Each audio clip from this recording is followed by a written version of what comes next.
on this evening. I'm going to call this joint Dover and Sherborn School Committee meeting to order. Today is June 4th, 2024, and we are meeting in the Dover-Sherborn Middle School Library. The time is now 6:15. So the Dover Committee was already in session. They'll continue, and Sherborn, you're officially starting your meeting now, and we'll continue into your 7 o'clock time. At this point, we have a lot of information to share in 45 minutes. So there's many things I would love to say about our literacy coaches and the work that you're doing with your principals. And Denny, I'm going to turn it right over to Denny because I'm sure he's going to say many of the same things I would have. Great. So excited to be here tonight and to give you an update on our literacy programs at the elementary level. You all probably know that we've been consumed a lot with math this year, but we thought that as the year comes to a close, it would be good to circle back and talk about all of the various components that are part of our elementary literacy program, literacy curriculum. And it's no secret that things about literacy and reading have been in the news, so hopefully this will provide some additional information and context about what's going on in our classrooms at the elementary level.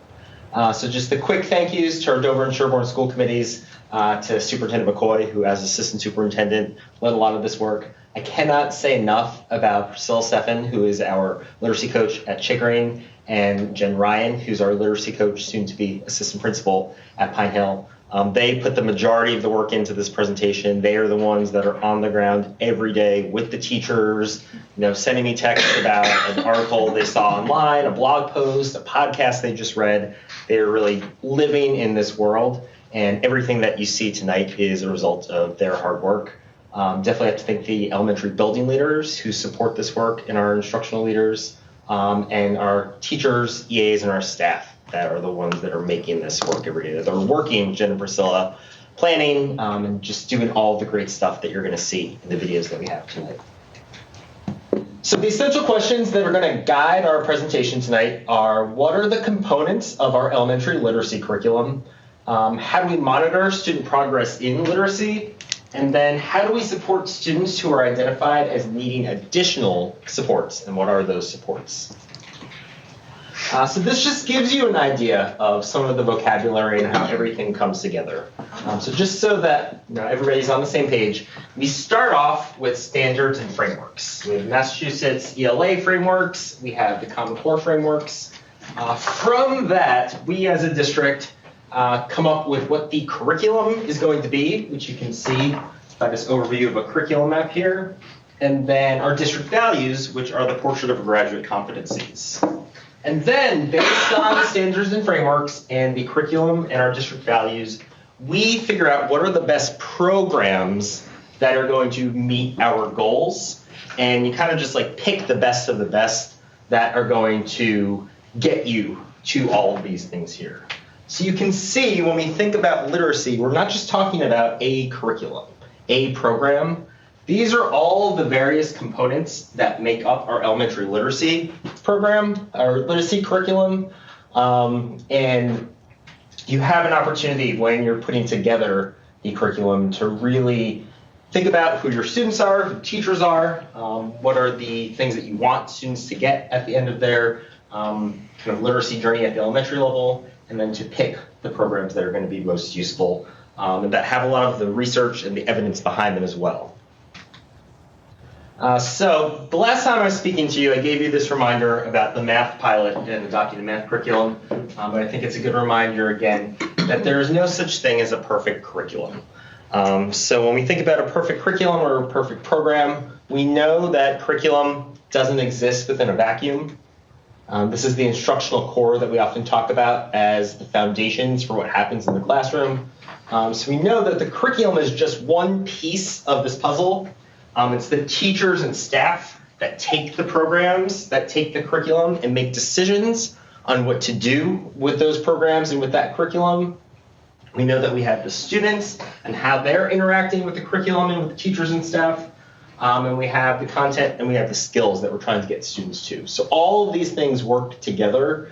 It's not just you can have a really strong curriculum, but if you don't have the teachers and the professional development to help deliver it, it's only going to be as strong as what's on the paper. We have the students, so if you're not making connections with students, in the case of literacy, we're really trying to build students' identities as readers. That's another important piece of this. So all of these things work together. So now I'm going to turn it over to our literacy coaches who are going to discuss all the different components that make up our elementary literacy curriculum. Thank you. All right. The essential components of literacy are really grounded in knowing the process of becoming a fluent reader with good text comprehension.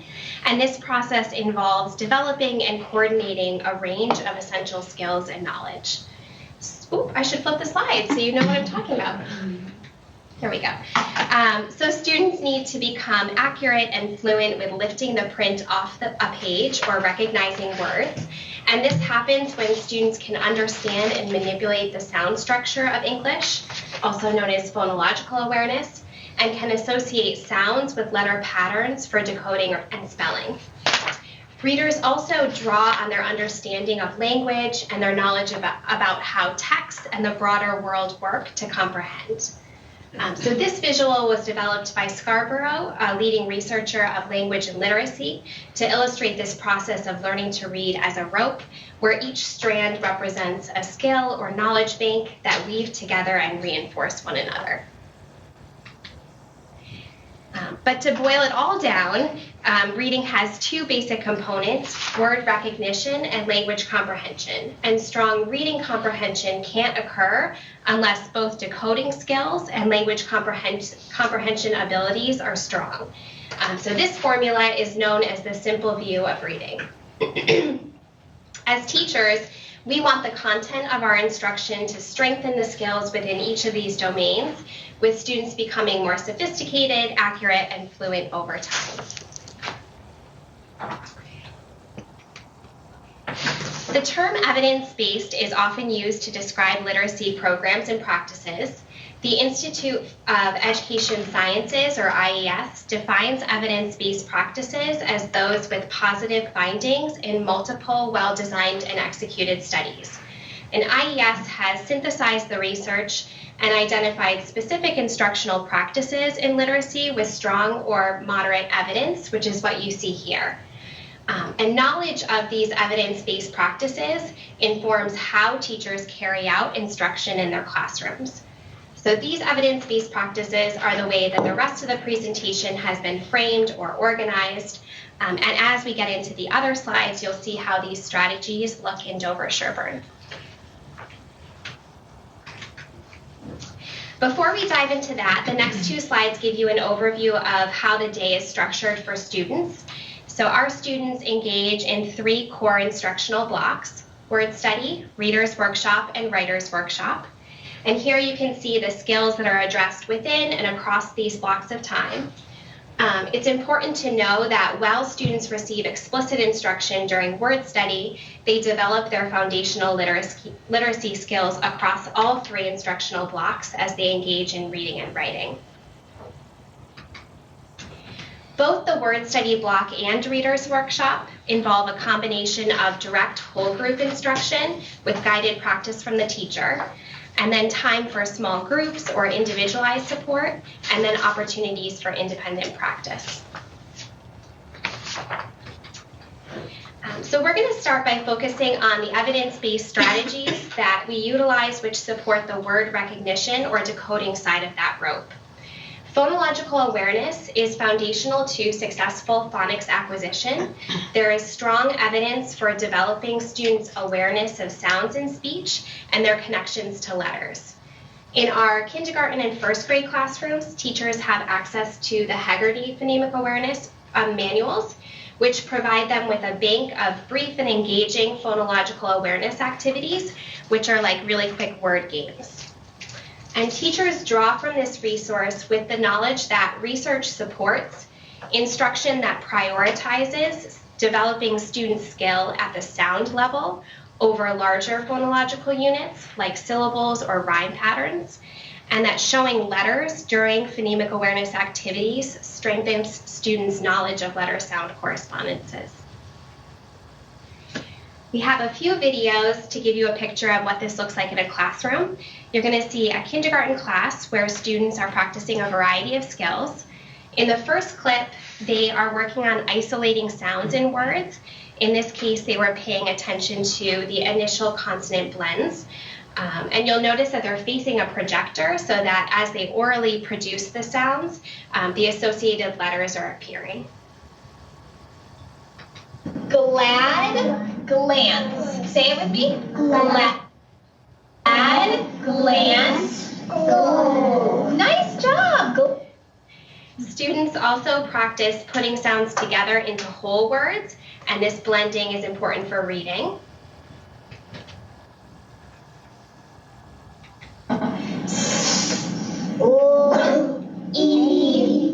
What's the word?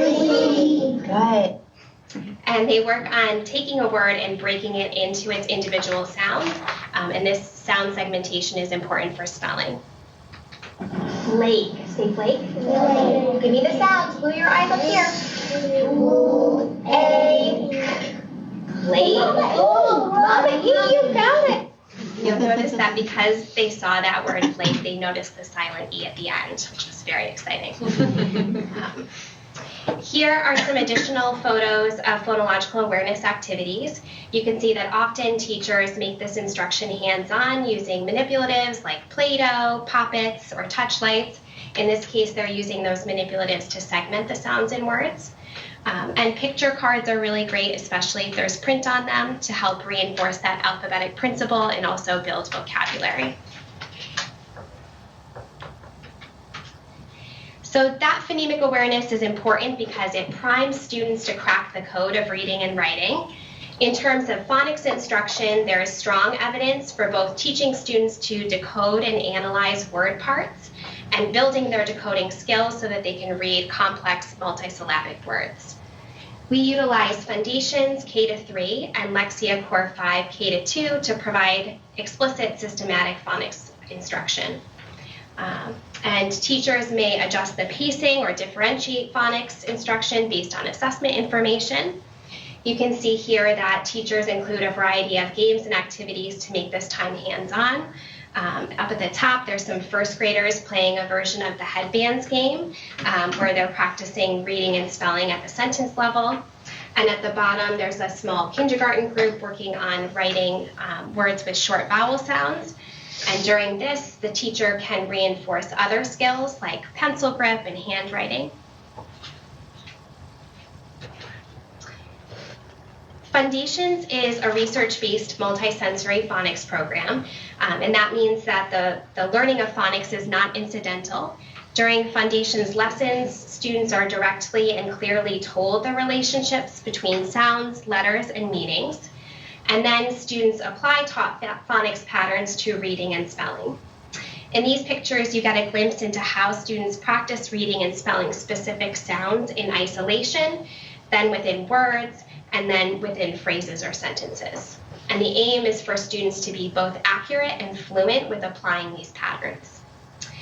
We're going to watch a video clip of a teacher leading students through a spelling activity. You'll notice that the students are building their phonemic awareness during this activity by pounding or segmenting the syllables in a word, then tapping the individual sounds before they write the word on their whiteboard. And as students are working, since the teacher can see all of the boards, she can provide scaffolding or corrective feedback. Rank. There we go.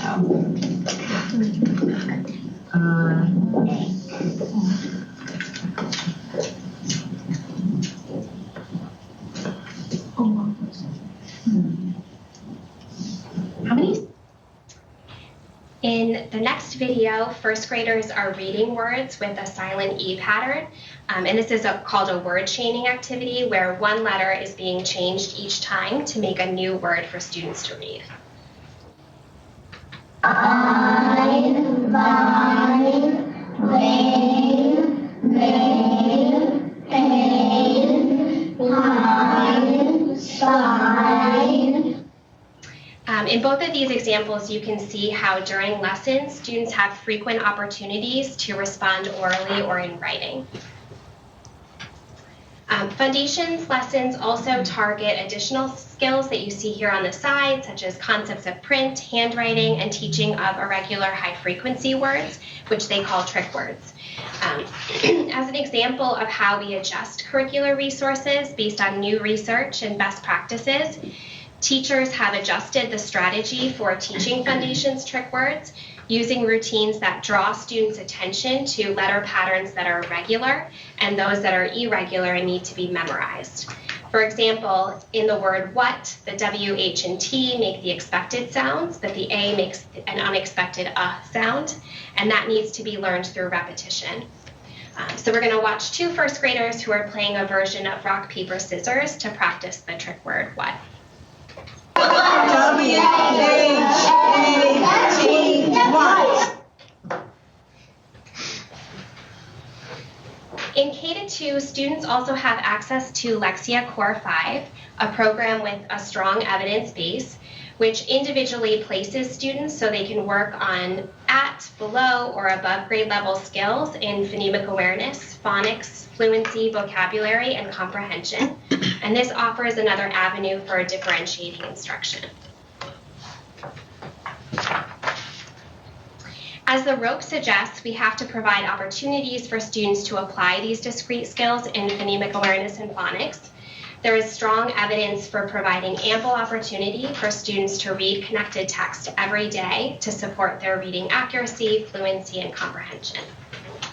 It's important to know that proficient readers process letters of a word and match them to individual speech sounds to read. They do not circumvent phonics, even though that process happens so rapidly. With that in mind, we want the books and the strategies that we give to emergent readers to allow them to practice the application of decoding skills over the use of inefficient or compensatory strategies, like using picture clues or context clues to figure out the words on a page. On this slide, you can see examples of two different types of books for early readers.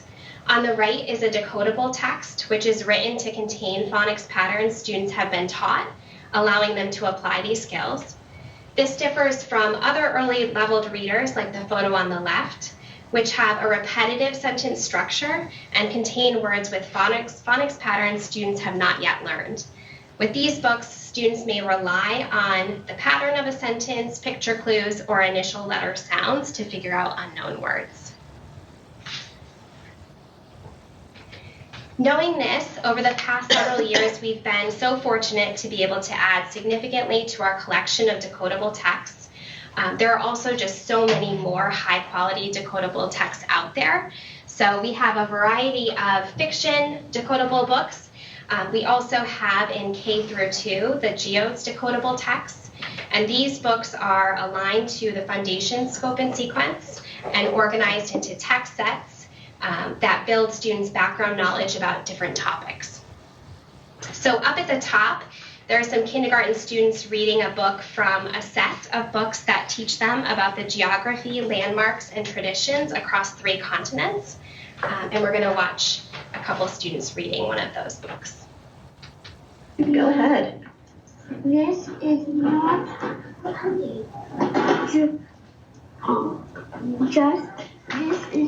just a job. We have fun. Yeah. We fix up this mosque that we love. And down at the bottom there, that's a picture of a first grade group reading a book about how elephants communicate with one another. So the titles are super interesting with lots of great information. Reader's Workshop is a time when students can work on building their accuracy, fluency, and comprehension in connected text. We are using the revised units of study K-2, which have been rewritten to exclude strategies that redirect or circumvent the application of decoding. For example, in this revised kindergarten unit, the focus is on sliding through and blending all of the sounds in a word. These kindergarten students are working together during a Reader's Workshop mini lesson. You can see that they're actively engaged in sliding through words with short vowel sounds to decode them. Here they're reading words on word cards, and then they're also using decodable books. Here's an example from first grade where the revised unit centers on attending to print and letter patterns. Again, in the second grade revised units, teachers help students internalize strategies for tackling longer multisyllabic words, such as recognizing common suffixes and applying syllable division rules to break apart longer words. During Reader's Workshop, teachers have the opportunity to meet with small groups and to really tailor or differentiate instruction for students. These groups may focus on phonics, fluency, or comprehension, and this gives teachers the opportunity to observe students and provide corrective feedback in the moment. Another evidence-based strategy that can be incorporated into either the word study block or Reader's Workshop are routines for building fluency. And fluency is reading at kind of a conversational pace with appropriate phrasing. Fluent reading is associated with improved comprehension, and opportunities to work on fluency help students consolidate all of the foundational skills they've learned. So students may work on fluency by reading aloud a text in different ways, maybe reading orally with a partner, or taking turns reading each paragraph or page. And partners can be taught how to help one another when they get stuck or misread a word. At the end of the reading, they engage in a comprehension task to ensure that the reading is purposeful. For example, they might summarize the most important event or idea from what was read. I'm going to turn it over to Jen. Thank you. How's everybody doing?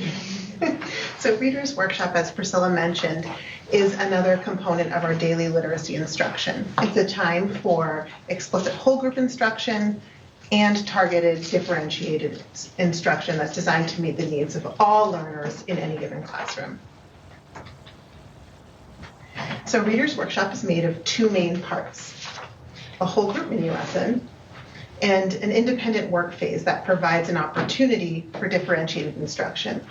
During the mini lesson, the students are gathered together to learn a new skill. This could be a decoding strategy, a comprehension skill, or a reading behavior. Students actively engage in new learning together with partners, or as a whole group, or even individually. And then during the independent part of Reader's Workshops, students apply the new skill that is learned to their own reading. It's during this time that teachers will differentiate instruction by conferring one-to-one with students. They'll work with small strategy groups or book clubs. It's also through these structures that teachers are able to provide explicit feedback and engage in ongoing progress monitoring. So Priscilla spoke earlier about the word recognition strand of Scarborough's rope. Our Reader's Workshop block is a time for students to receive explicit instruction in language comprehension strategies and other specific reading comprehension skills, which are another essential strand of the reading rope. That being said, students will also receive instruction around word recognition strategy via mini lessons and small group instruction. Our units of study are used as the foundation for our Reader's Workshop block. They provide a well-articulated instructional plan for our educators to teach students how to read and comprehend increasingly complex levels of text within the genres that they're studying. In order to understand the text that we read, all of these language comprehension skills in concert with the word recognition skills must be cemented, reinforced, and added to throughout students' educational tenures. So Dover and Sherborn students spend time each day developing their language comprehension skills through evidence-based instruction that is centered around comprehension building practices. This could be engaging in cognitive and metacognitive processes, including learning to infer, understanding their own schema, and noticing specific clues that are offered within text in order to draw meaningful conclusions. They grow theories across increasingly complex text. They learn to annotate and find supportive evidence and jot interpretations. And by the intermediate grades, readers learn to evaluate their own notes in order to determine importance and isolate central ideas. So in this video clip, you'll hear two fifth grade students discussing their theories and reasoning around the book club text that they're reading.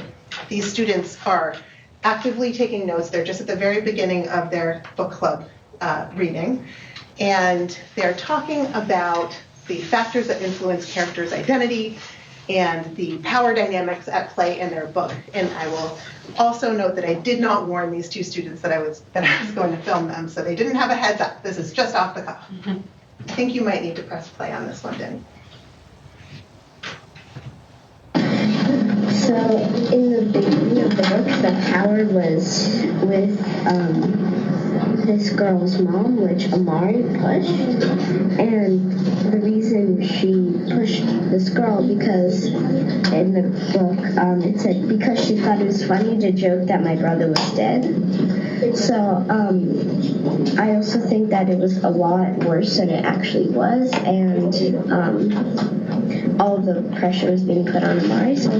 And the power was with Emily's mom, this girl, and then she insisted that they take away Amari's scholarship to this school because she's on a low-income budget, and they gave her a free scholarship. Yeah, I feel like Amari has like so far we've been reading like Amari has like probably like the least amount of power, and like later on, like when we were reading, like her brother, like the interactive video, like he like, and then so he like showed her like everything, and she was kind of confused. So like I feel like he had the power, like because he was showing. So the ability for students to speak so thoughtfully without having prepared ahead of time is a result of years of practice, not just in specific reading comprehension skills, but also in being accountable to note-taking that relates to their teaching points in their classroom and ongoing student-led dialogue. So the skills that are embedded within the same strand of the language comprehension side of the rope are taught every year in elementary school.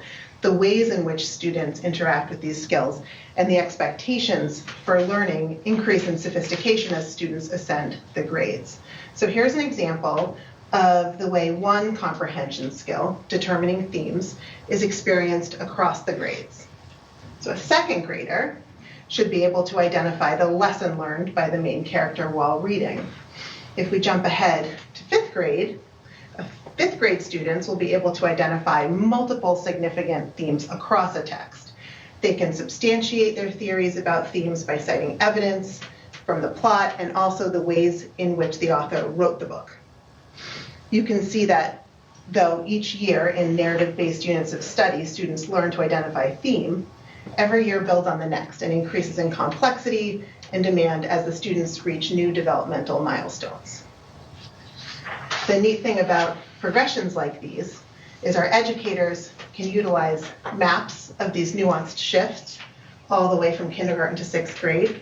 So if students need instruction that's more consistent with the previous grade level, or if they're ready to access skills that lie beyond the scope of their current grade level, teachers are able to meet them where they are through conferring in small group instruction. It's in this way that we don't hold students to the confines of grade level expectations. And this is another example. This is a comprehension skill that students would be exposed to when engaging in an informational unit of study. Cross-text synthesis is an important skill that students utilize when drawing information from multiple texts and making decisions about new learning. So a second grader experiences this skill by adding facts learned from one text with facts learned from another. A fifth grader would collect information from multiple texts, sorting their notes into systematic subtopics. They can notice when new learning repeats across texts, and they also notice when new learning contradicts. Our fifth graders are able to ask themselves how the author's perspective might influence the contradictions that they encounter. Same skill, but very different levels of sophistication. So regardless of the specific skill, students are held accountable for reading actively. This means that whatever the teacher has demonstrated during a whole group lesson, students practice using the skill through note-taking, through writing about reading, and talking about reading with their partners. Here you can see how second graders in the picture on the left might annotate text.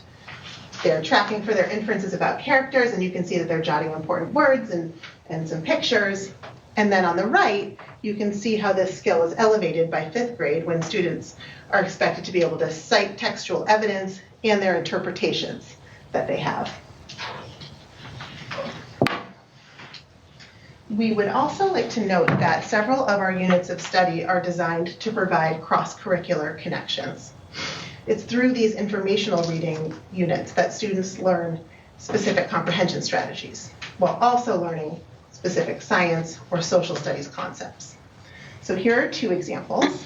A 4th grade unit on the left called Reading the Weather, Reading the World provides research club opportunities to learn about different forms of extreme weather, which is a 4th grade science standard. And then in the 5th grade unit on the right, called Reading History, students learn about the events that lead up to the Revolutionary War, and then they use the information that they've gathered while reading to engage in a fun whole class debate about the Revolutionary War by assuming the perspectives of the Loyalists and the Patriots. While whole group mini lessons may be centered around teaching high leverage reading comprehension skills, a byproduct is learning science and social studies content knowledge that is then used in collaborative student-driven projects. So another important aspect of Reader's Workshop, which Denny touched on earlier, aside from learning specific skills, is developing students' identities as readers. One part of that is the relationship that they form with text. We're so grateful for the financial resources that we've been allocated to enable us to provide current high interest text for our students. Through our Reader's Workshop structures, there are several different ways that students engage with text on a daily basis. They're provided with teacher-selected text. This is when the teacher selects text for the student that might align with the theme or genre of a unit. It might match text complexity to the student's developmental level of readiness, or it might target a specific skill or content area. Our book rooms are wonderful resources that provide a wide range of texts that our teachers can draw from. We also have decodable libraries that, as mentioned earlier by Priscilla, give us the opportunity to select texts that can be used with students to reinforce specific phonics principles or decoding strategies. And decodable texts are most often used in small group instruction, but can also be given to students to put in their independent reading bins for additional practice. Finally, our students also always self-select texts from our classroom libraries. Our classroom libraries prioritize high-interest texts. Opportunities to read self-selected text are essential for fostering independence, authentic engagement, and a love of reading. So we're going to listen to a 1st grader and a 4th grader share about the text that they're reading in class. This is me and my book bin. These books are super cool, and the way I choose them, you have to choose 4 fiction books, 4 nonfiction from the white and gray books. They're separated. They have geographics, mood wins, whatever. And there's also group 1 favorite bins. And those also have some books in them. I think they're to match people's levels in reading. And I mostly read them during independent reading. And sometimes if my buddy Boyan lets me read them. So yeah. And this is, let me take you on a tour of my book. I got some fiction in here. I got myths. I got Captain Unders pegged somewhere in here. That's its own genre. And yeah. And this is a 4th grader. This is my book that my teacher assigned me.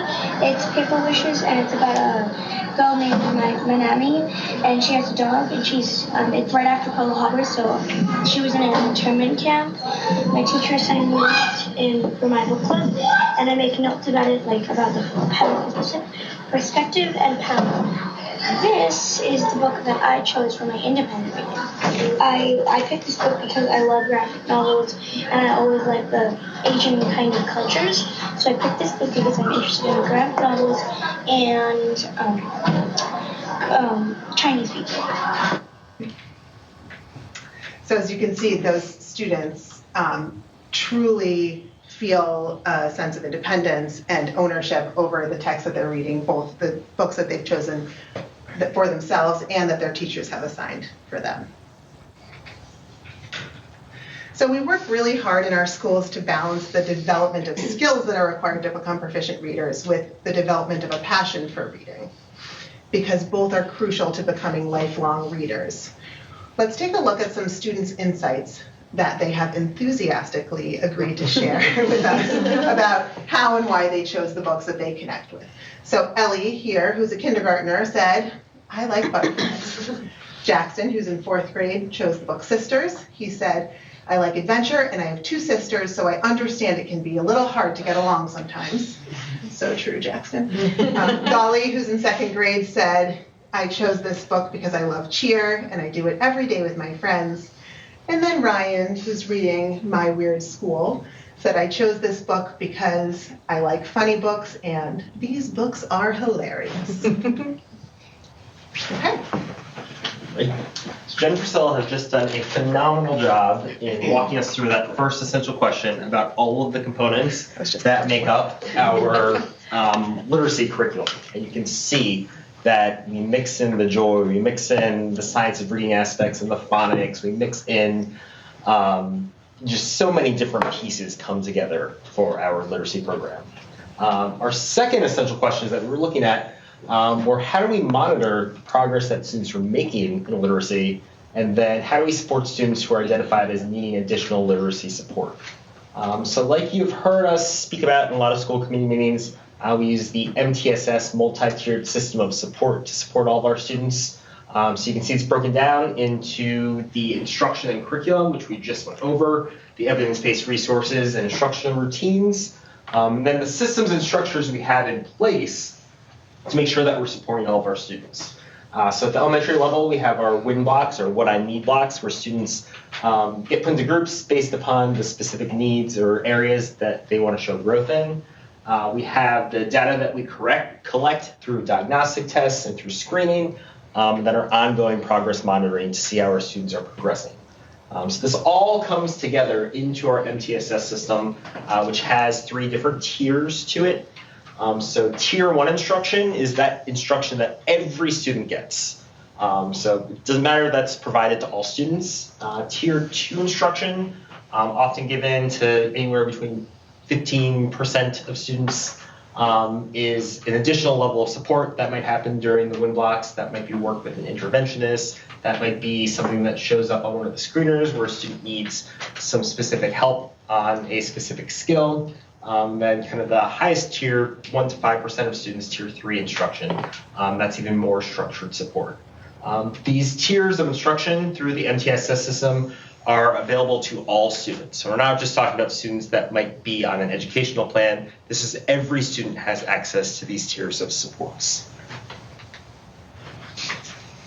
So we have a range of assessments that we use to monitor student progress and also to look at the effectiveness of our Tier 1 instruction and Tier 2 interventions.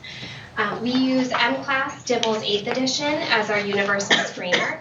DIBELS is a set of very brief assessments designed to identify students who need additional interventions in order to meet grade level benchmarks. We've been using this assessment system K-3, and we're expanding it through 5th grade next year. We also use these assessments to screen students who may be at risk for reading deficits, including dyslexia.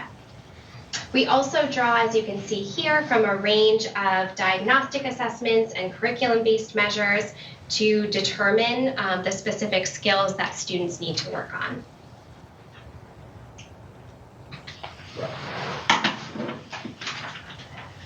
So all K through 3 students are universally screened 2 to 3 times per year. If a student is identified as at risk for having characteristics that are consistent with dyslexia, their caregivers will receive a formal notification from the assistant principal, and they'll hear from their classroom teacher. While this notification does not mean that a student has dyslexia, it does indicate that they will participate in specific intervention and that their progress will be closely monitored thereafter. Other students, based on assessment results, may be eligible for Tier 2 intervention that's designed to target specific literacy skills. When a student is eligible for Tier 2 instruction, parents will receive notification from the classroom teacher. Classroom teachers are also prepared to share and explain the results of our universal screeners with parents at parent-teacher conferences. But it's also important to know that as caregivers, you have the right at any time to ask about your child's results and have them explained to you by your child's classroom teacher at any time. So we pull all this information together, and we meet in grade level data teams, and during these meetings we can utilize the assessment information and teacher expertise to identify and group students who need literacy interventions. We have a bank of research-based interventions that we draw from to develop really targeted interventions for these groups of students.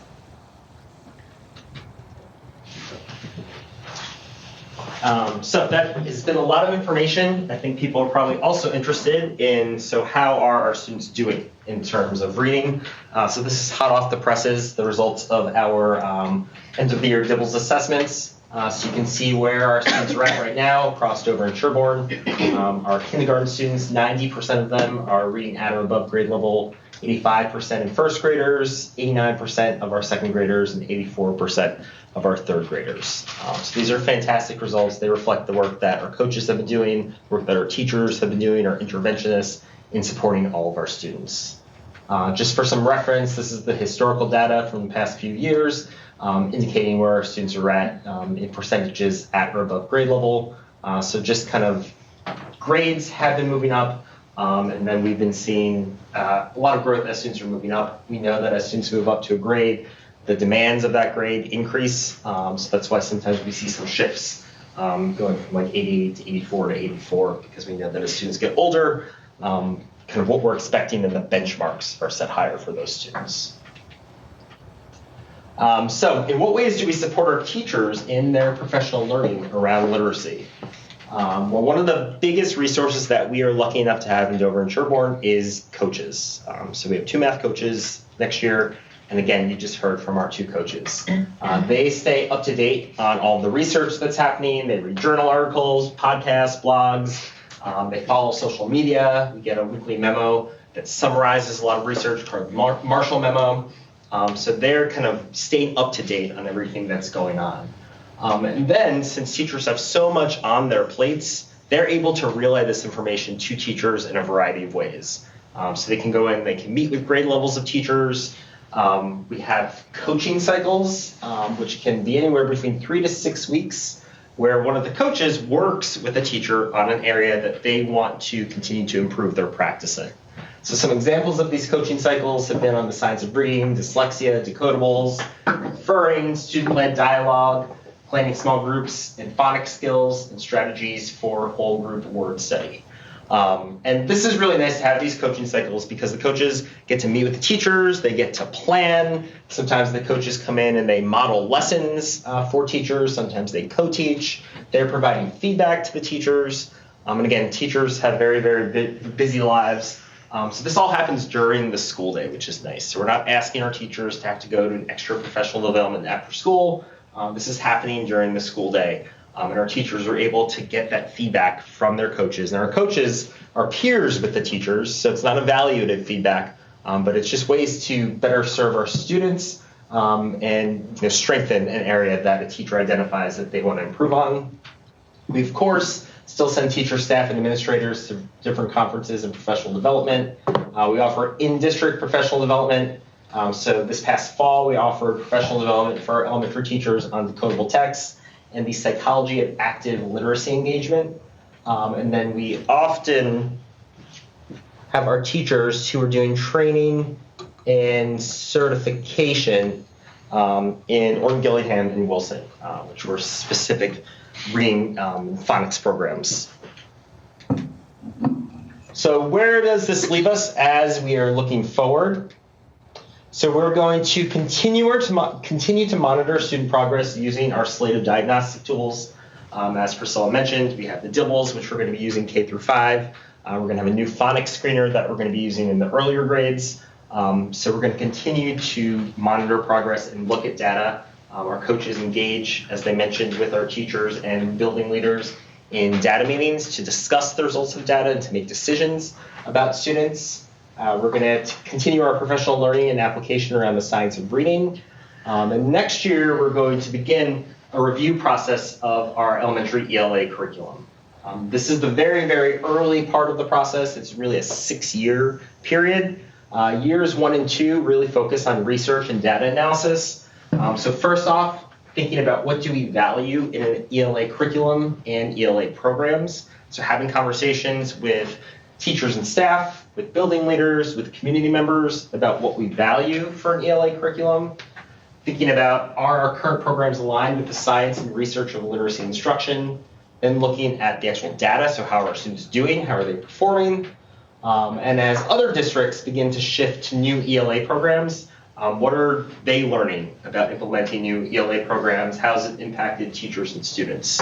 So I would guess at some point at years 1 and 2, we'll answer our questions and figure out, do the current programs that we have, that huge slate of programs that I showed you, are they meeting our needs? Are they meeting our goals? If they are, great, we can figure out ways to continue to strengthen them. And if they're not, then we can begin to do some additional research to see if there are better programs that we can select to be part of that slate of programs. So again, I want to really, really thank Jen and Priscilla because they've worked so hard on this. Our teachers are so lucky to have you in their corner, to have you as coaches.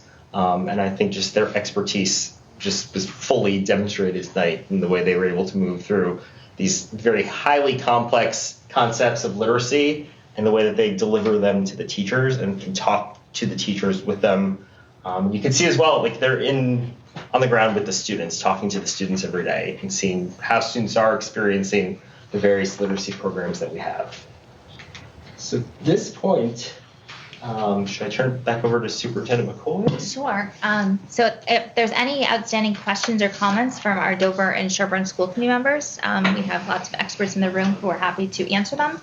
This is not a one and done conversation. As Jenny said, we're going to be entering into year 1 of our literacy curriculum review next year, so there'll be plenty of opportunities to ask more questions if you're still processing all of the information that was given to you tonight.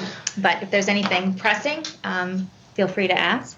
We're going to be sharing the slides with parents and caregivers tomorrow, so everybody will have access to these, and you can, again, unpack them because there's a lot. And the video. Yes, and the video. Awesome. Thank you both so much. Every day you change the lives of our children, and thank you. And it was so impressive to hear that you are focusing on what I would consider to be the smallest changes that can truly impact reading trajectory, such as don't look for context clues, because as a child that was told to constantly look for context clues, I was like, I'm still confused. So thank you. I think if you could just speak a little bit about, if somebody in kindergarten or first grade is identified as needing those extra tiers of support, how do we keep an eye on that child as they transition to other teachers, as they transition to different grades, et cetera? Or if you could just say a few words about that, that would be helpful. Yeah, we actually have a really robust structure for not just giving intervention to students, but also meeting to talk about students and share their progress. So our students engage in 6-week intervention cycles, and they're reassessed. If they're eligible for an intervention, they're reassessed at each of those 6-week intervals so that we can see, are interventions working? Do they need to change? Should we stay the course? And then every 12 weeks, we engage in data team meetings where teachers, interventionists, coaches, administrators all gather to discuss student progress and to take a look at our groupings and the interventions that we've chosen and to make plans. Sometimes we decide that we need to intensify our interventions. Maybe a child who's working with a small group needs to work one-on-one with an interventionist. Maybe a child's ready to graduate from intervention. And then at the end of each school year, that information is transferred to the next year's teacher. And so we try to make sure that the sharing of our information and our data is as clear and seamless as possible. Do you have anything that you want to add to that? I was just going to say that we're doing our end of year data teams tomorrow, and we'll create some early start tier 2 groups for next year. So those students that we want to hit the ground running with will have plans in place to start that before we even collect that first round of data. And there's also ways for our interventionists and teachers who are delivering interventions to record progress monitoring information about students. And all of that is housed currently in Panorama so that people can access that kind of historical information. The other great thing is kind of having the coaches and the interventionists who have this sort of longitudinal view of students. They really know these students over the years. So I feel like we really have a good handle on the kids who need support, and we want to make sure they have it. Yeah, and for every single student that receives intervention, we do have statistical data, but we also keep notes where whoever has been providing the intervention is anecdotally writing about what they did and what worked and what didn't work. And all of those pieces of information are very easily accessible to their classroom teacher. And as soon as the classroom teacher for the next year gets their roster, they can click and they can see everything about that student and what they've experienced in terms of intervention. Thank you.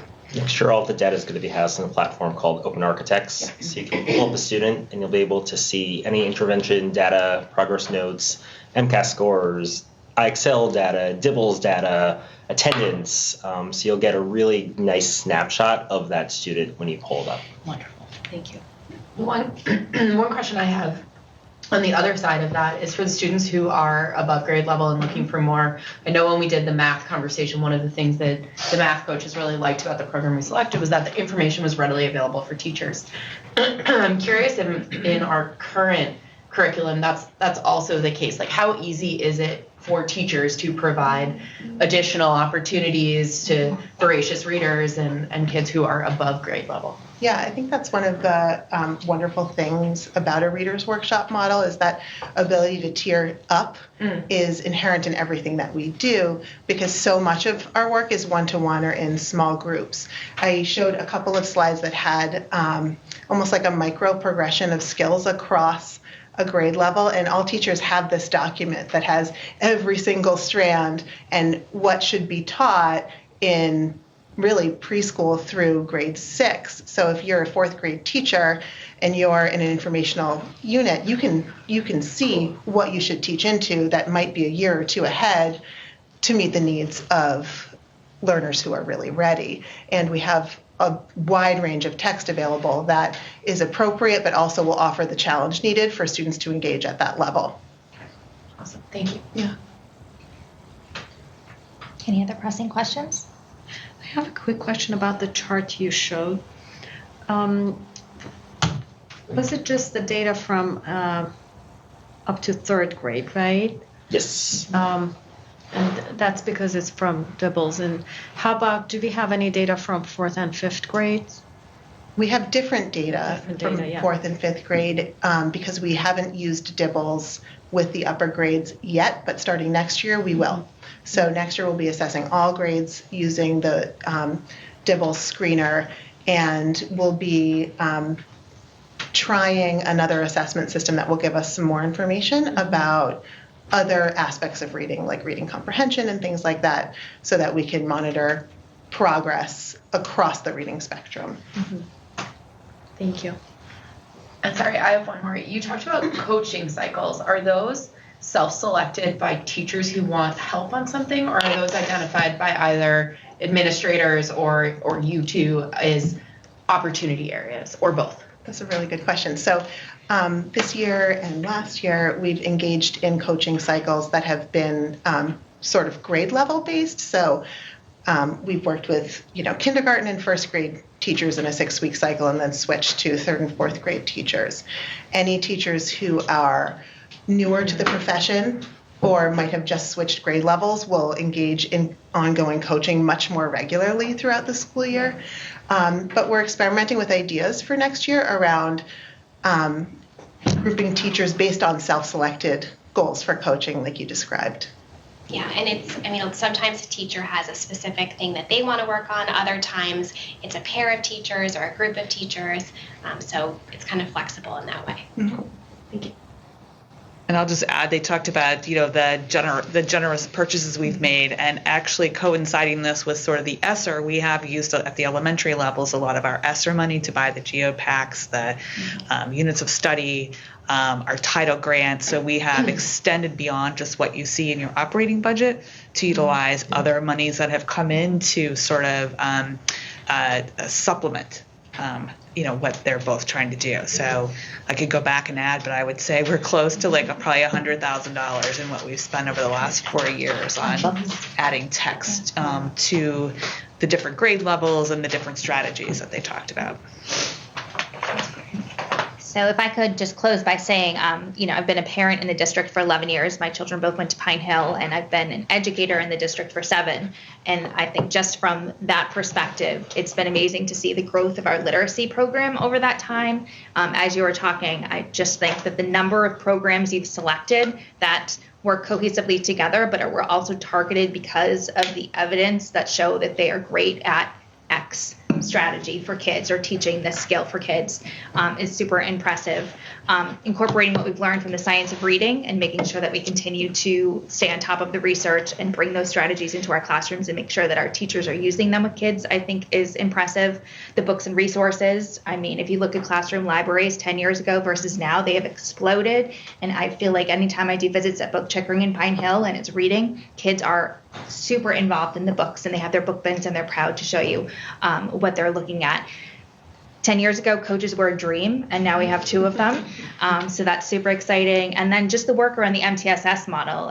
10 years ago, we didn't use that phrase, and we didn't know interventions and data. And here we are now with coaching cycles and teachers coming together and looking at data and having interventions and resources to provide those interventions and tracking the interventions. So much work has been done by our building leaders, by our coaches, by our teachers, and I'm so proud of that, as well as the alignment between the elementary schools, how far we've come with literacy and being on the same page in our 2 schools, and the fact that we maintain a growth mindset, that we're continuing to learn about the science of reading, we're continuing to learn about programs, and that we are still open to improving all the time for the benefit of our kids. So thank you to our coaches, thank you to our building leaders, thank you, Denny, for leading this work. I'm very excited and look forward to what comes out of the next review and what you need to tweak and change to make things better for our kids. All right. So that being said, I'm going to adjourn for the Dover School Committee. Is that okay, Dover School Committee? Yes. All right. You are dismissed. Sherborn, we will stay put. Thank you. I'm going to put in because I'm smarter with the term than I am. I know, that was a lot of information. It was wonderful. Asking for a friend or graphic novels as good as more traditional. They're also good. My kids are obsessed. I like them to read books. Right? My kids read almost exclusively graphic novels, and I'm like, I don't know, is that a real book? It is. It is. And it will last forever. That's right. Yeah. I'm going with it because I'm just taking my battle.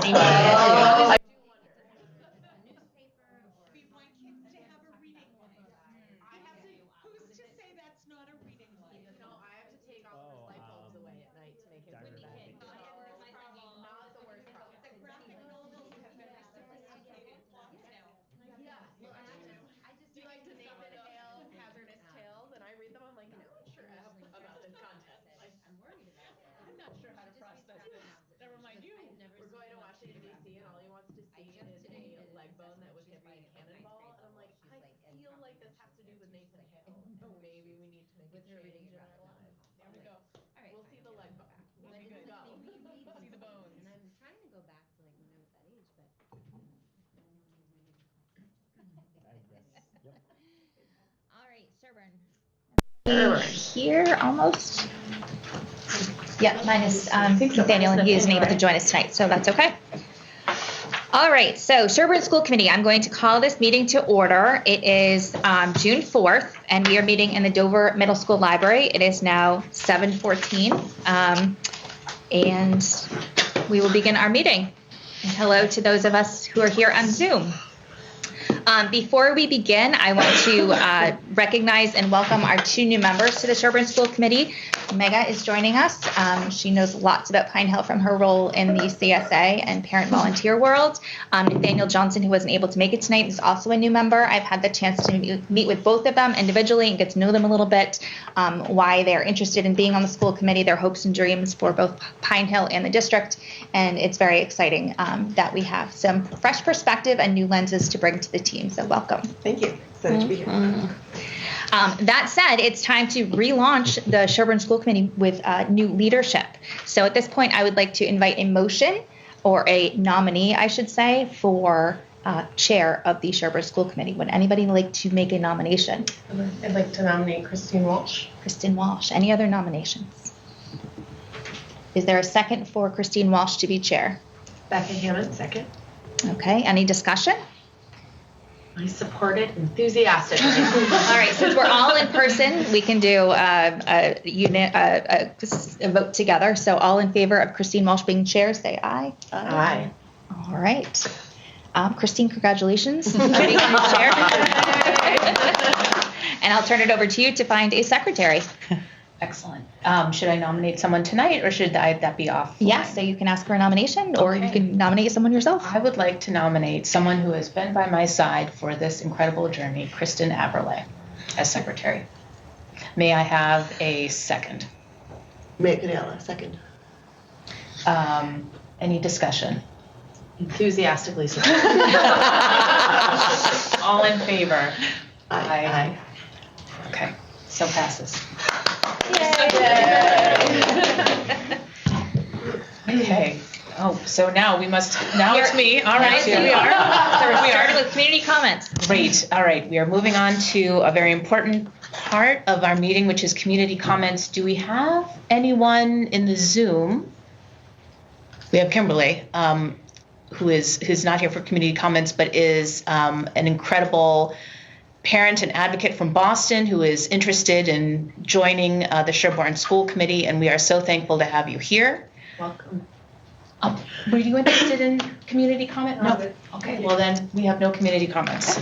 So we are moving on to superintendent comments. Thank you. I do not have any official comments tonight, as I will have a much more thorough presentation next week when all 3 committees meet jointly. That said, I want to recognize all of our educators. We had the opportunity to celebrate Teacher Appreciation Week in the district.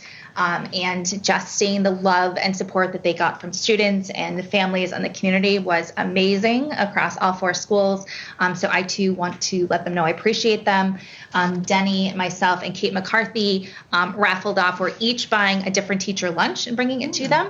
And we're each covering a teacher's class to give them a little bit of extra time. So that's adding to our joy the next few weeks, is being able to make someone else feel great with lunch, or to spend some time with the kids. And I'm looking forward to teaching 6th grade English next week. Oh my.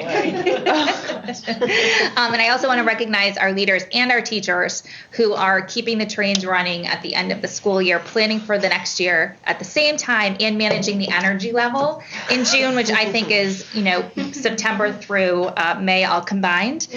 So thank you for all of the activities that you are sponsoring and supporting, and for giving our community the opportunity to celebrate our kids and their many accomplishments. I believe you're on our schedule to visit tomorrow. Yes. You should wear sneakers because it's field day. Oh. Will you be there this year? I learned my lesson last year when I did the potato sack race.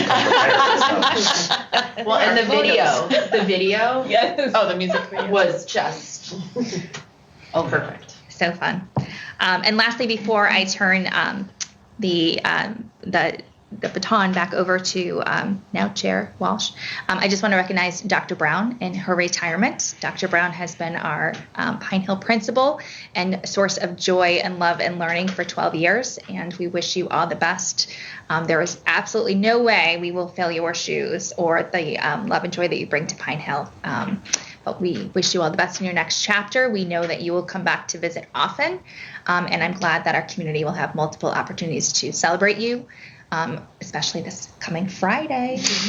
So thank you, Dr. Brown. Thank you. It has been an absolute joy to support the town of Sherborn and the wondrous children that you share with us every day. It's truly, truly a blessing and a privilege.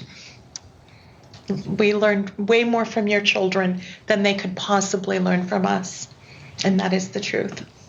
Thank you. Thank you. That's it for this week. Can I say something real quick?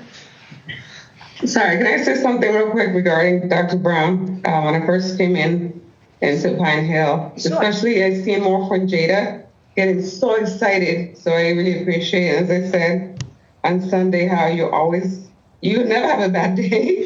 And, I do appreciate seeing that. And hopefully, as somebody else said that, they won't be able to fill the shoes, but it would be really nice to have somebody similar to that personality of always, shining, being happy. So. Thank you. Thank you, Kimberly. And just as a reminder, so as Christine mentioned, you will be appointing a member from the Boston Parent Association to join your committee. Kimberly is interested in that position. So when you come together as three joint committees next week, each committee will be appointing their Boston representative, and that is likely to be Kimberly. So thank you for being here tonight. Mm-hmm. All right, Chair Walsh. Financial reports, Dawn. So good evening. You have your standard warrant report of all the warrants that have been processed since our last meeting. In addition, you have your monthly report as of May 31st. The good news is there's really no news because we know we're running a very tight budget, and you can see right now we're looking at having a surplus of $21,000. That will go down because we still have substitutes, we still have some other things that aren't encumbered that will impact that number. But knowing that we have in our circuit breaker reserve about $95,000, so with those two numbers, we will be set to cover ourselves. We told the town we did not need to ask for any additional appropriations, and luckily we have held steady with our out-of-district tuition number. So that is good news. In September when we meet, we'll give you the final June numbers, but they will sort of be in this ballpark, we hope. There's only 3 more weeks left of June. The only new news really is that your capital project for the AC was approved at the town elections on May 14th. So we will be moving forward with that. This summer, we've got to look at just funding. So we have the capital for the project, but in order to do the project, there's actually an additional, the design, the bid, and the project management. So I'm going to be looking at numbers.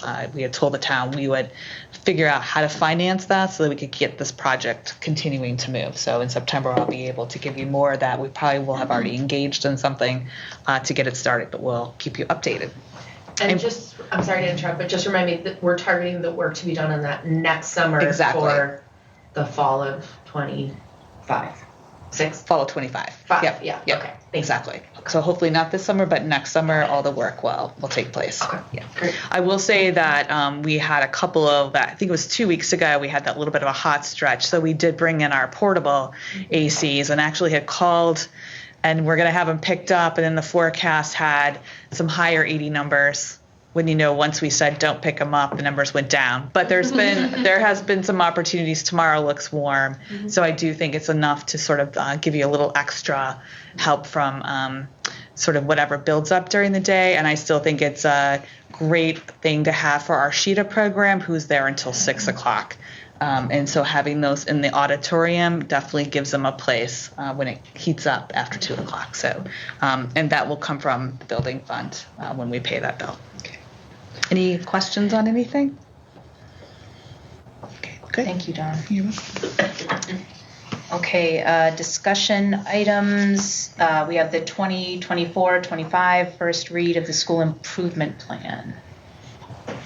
Yeah, so I've been fortunate, like I said, that I'm able to be in this position to collaborate with Dr. Brown and Jen Ryan and work together to know right where our building is at and what it needs for our students. So I shared with you 3 goals for our school improvement plan, and this is just a draft overview. I do also want to note that I work closely with Deb Reideman as well, so that there's a lot of collaboration between the two of us, because our goals are really aligned and that we're rolling out the same MTSS structures, the same math program. It doesn't make sense to have 2 goals going separate ways. So there's a lot of overlap in what we're doing in the hopes that our students have a shared experience and a common experience. So the first goal centers around MTSS.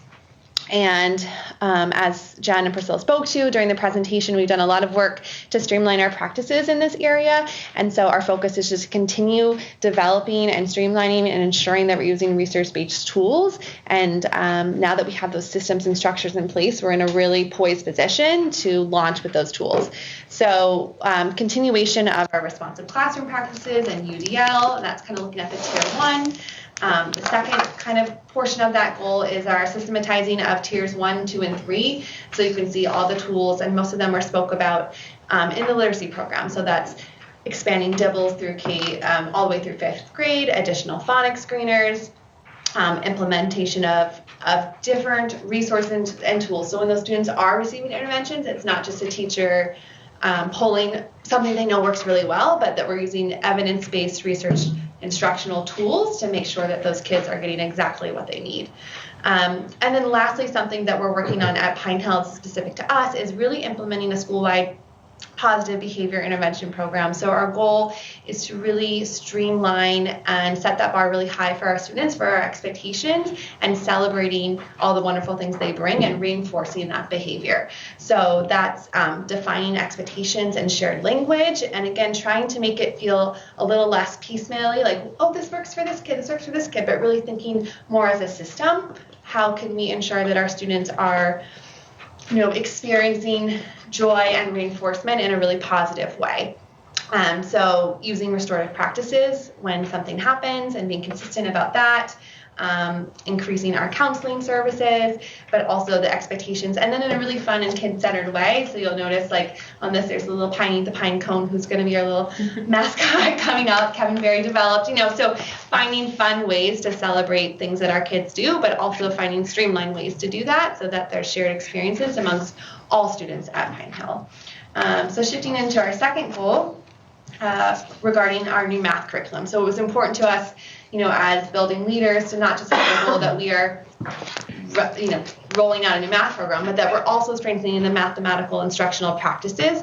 So regardless of whatever program was chosen, we're thinking about what are best mathematical concepts and approaches that we can use no matter what. So it's kind of broken down into 2. So the implementation of our new curriculum, Reveal, I'm really pulling on professional development, really focusing our teacher leaders to do a lot of that work with their grade level teams through structures in our school, and utilizing our great math coach, which will be full-time next year, Lindsay Weiner. And then the second part of that goal is the integration of best mathematical practices. So again, regardless of what program, ensuring that we are setting the bar super high for our students, and that we are using evidence-based practices in our classrooms, which the new program will help support that. And also there's always work we can do to extend and support our learners. And then lastly, the third goal is around communication and connection. So with the implementation of Parent Square as a platform to correspond with caregivers, as well as being new to leadership, it's really important to me to be very transparent and communicate with families. So I'm working to develop a cohesive plan around what does that look like, drop-in hours over Zoom, coffee with the principal, and just different ways that I can help be efficient and effective at communication around what's going on in our schools. So that looks like those things here, and I hope to kind of expand this goal as we work to roll out that entry plan. So that's kind of a general overview. Any questions? I had a quick question. The positive behavior intervention piece of it, I'm really excited about that. Is there a flip side of that? So how do we talk about potential negative behavior that's happening and kind of bring that to life and saying, what is kind of the positive piece of this, or how should you be acting? Yeah, so I think part of that is more the explicit teaching that we're going to be doing with those skills, right? So just like kids learn how to read, which we had a thorough presentation on, kids also need to learn, how to self-regulate or how to build connections with friends. And part of that means explicit teaching of those skills, right? Because not everyone necessarily just comes to school with those skills ready. So an example is one lesson that we're going to roll out within the first week of schools is expected and unexpected, which is really common language, but doing some explicit role playing and practicing across K-5. Our teachers already got, through teacher leadership, training in that lesson, so they're going to be poised to launch that right in the beginning. So it addresses kiddos who may struggle with those skills, but also can reinforce the positive. So you're always talking about both, but it's through that explicit teaching, I think, that gets at it. And I think research shows that the more you can reinforce the positive, I believe it's like 5 to 1, those behaviors then will expand and the negative ones will increase. So kind of looking at both that way. And as staff turnover, we've got a lot of new staff in our building, and we have 21 classrooms, but there are 70 grown-ups who get paid to support your children every day. So the teaching assistant who's on the playground with the kids might use different language than the folks who are supporting the lunchroom or the math lesson, or so that common language, common understanding for the grown-ups. We give kids a lot of mixed messages by accident. We do. We all have different thresholds and leeways, and so certainly not looking to be militant in any way, but that the grown-ups are consistent in framing things positively, which we're all getting better at, I think, as a society. But there's still sometimes we still see some traditional practices where a whole classroom gets disciplined because of one student, or so it's really big picture with the grown-ups. Mm-hmm. And that work started probably in January to start laying foundation for next year. And it'd be great to share that lingo with parents, so we can at home as well. Mm-hmm. Agreed. Absolutely. I guess one follow-up I have there is the bus. I think it's always a challenge. Period. I think you guys did an incredible job earlier this year with setting expectations that with that printout that we could bring home to our kids and things like that. There was an all-school meeting with some role playing that was well done, but I'm curious, is that a piece of what you're thinking about for next year? I know we're going on a couple years, maybe more for people who've been there for longer, where there's some real challenges on the bus, and how do you think about that and where kind of the ownership is on the bus? Yeah, I mean, it absolutely is, and it's part of their school day, right? Mm-hmm. And we're always looking for new ideas and ways to support our students on the buses. It's a tricky time, as it's, the bus driver needs to focus on getting the large bus down the street safely, and that's their first job. But I think through this implementation, there are going to be a lot of crossover into other spaces within our school. So just like the playground, that language can be used. And so, we'll look for ways to communicate that to our bus drivers. Our assistant principal work closely with the bus drivers to share that language. And while we can't expect that they're going to be stop the bus and do a mini lesson on expected versus unexpected, the more common it is in our school for our students, the more that we can uphold those standards in all spaces. So we'll just look to continually reinforce and find ways to collaborate with our students on buses the best that we can. Makes sense. And then my only other question is around the communication. So I know, Denny, you and I had spoken about the, what's it called, parent squares? Mm-hmm. I know the CSA can use that. Is that part of getting them onboarded? Because I feel like that's such a huge part of the school community. So bringing that all into one place as a parent in the school would be amazing. Is that on the radar? Emails we send? I love your emails, but Yeah, so that's definitely a part of that, to include the CSA in that, so that it's a streamlined process for all groups and for families. So a huge rollout plan with multiple pages in Excel and tabs. So yes, I love a project plan. I also feel like actually a lot of the information that we talk about here could be really powerful in that as well, to make sure that information is getting out with curriculum changes and things. So I'm excited. Well, thank you for working with your teachers and your advisory council on this new plan. The great news, it's continuing the work that's already started over years. It's not something out of left field that's new and different. And this is the first read tonight, so a reminder to the committee that this summer we have our full K-12 leadership team retreats where all of our leaders will come together. We'll go back and revisit the strategic plan, the 5-year strategic plan for the district goals for next year, and then the school-specific goals, and make sure that they're all aligned, so that through line is there, so that when we come back in September, you'll have your second read, make any changes to the school improvement plan, and then that will inform the work that we do with our teachers and the goals that they set for the year. So more to come on that.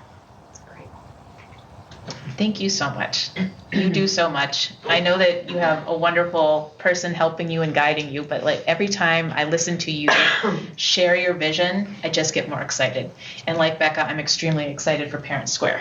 That is going to be my Christmas gift for the next 30 years. Okay, thank you so very much. Next on the agenda, the student handbook, the second read. Are there any changes since the first? Not any changes since the first. Should we have a vote to, okay, could I please have a motion to accept the changes to the 2024-2025 student handbook of Pine Hill? Becca Hammond, so moved. Do I have a second? Kristen Everly, second. Thank you both. Any discussion? All right, with no discussion, it passes unanimously. We got to vote. Oh, you have to. All in favor? All in favor? Aye. And any discussion? No. Yep. Now it can pass. All in favor? Yeah, you saw. Yes. Yeah. Yeah. And that was 4 in favor? Yeah. Okay, perfect. And then we have the approval of the April 2nd and May 7th meeting minutes. Did anyone have any changes, any corrections that we needed to make? I don't think so. Okay, can I do it together? No, the consent you do all together. Okay, So you'll great. just make a motion to approve the consent agenda. Thank you. Could I have a motion to approve the consent agenda, please? Becca Hammond, so moved. Thank you, Becca. Can I have a second? Mega Cadiella, second. Thank you, Mega. All in favor? Aye. Aye. Any discussion? No. We do discussion and then vote. Oh, okay. Yeah. But you don't have to discuss on the consent agenda. Okay. The beauty of the consent agenda, just so you know, is routine business. It allows us to more efficiently get a lot of work done, right? So things that happen on a regular basis, you put in the consent agenda. Then you can approve it all at once, and it saves you from having to vote on all those be great. individuals. Okay, so we're just going to reverse that. Any discussion? No. All in favor of approving the minutes from April 2nd and May 7th, both 2024? Aye. Any opposed? Nay. So that passes unanimously. Thank you all so much. We have some great informational items within the packet. I do want to just call attention to the subcommittee assignments piece for Mega and Nathaniel. We, as members of the school committee, we take on roles as liaisons with special groups of advocacy within our communities. So I offline will reach out to everyone and ensure that everyone either wants to keep their liaison role or maybe switch around, and I'll share what's available with you, and we will work with Nathaniel to ensure that he is placed in a great place as well. And then I think, is any other business? Okay, so we have a joint meeting next week, June 11, here at the middle school. And with that, I'd like a motion to adjourn at 7:38. Becca Hammond, so moved. Can I have a second? Mega Cadiella, second. Thank you. Any discussion? Nope, did that wrong. No, I did it right. You know,